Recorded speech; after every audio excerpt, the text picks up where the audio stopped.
માં મેલડીને ન્યાયની દેવી માનવામાં આવે છે. તેમની ભવિષ્યવાણી મુજબ ગમે તેટલો અંધકાર કે અસત્ય હોય, અંતે સત્યનો જ વિજય થશે.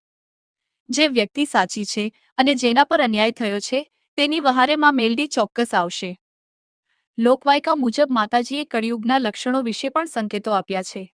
ધર્મમાં પરિવર્તન, લોકો બાહ્ય દેખાવમાં વધુ અને ભક્તિમાં ઓછા મન લગાડશે. સંબંધોમાં અંતર, નિસ્વાર્થ પ્રેમ ઘટશે અને સ્વાર્થ વધશે. ત્યારે માતાજી પોતાના સાચા ભક્તોની રક્ષા કરશે.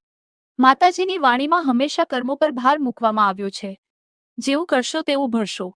માણસે પોતાના કર્મોનું ફળ આ જ જન્મમાં ભોગવવું પડશે. કોઈનું ખરાબ કરનાર ક્યારેય સુખી નહીં થાય, તે માતાજીનું અટલ વચન ગણાય છે. ભક્તો માટે અભય વચન. મેલડી માના ડાકલામાં વારંવાર એક વાત આવે છે કે તું ડગલું ભરીશ તો હું વહારે આવીશ.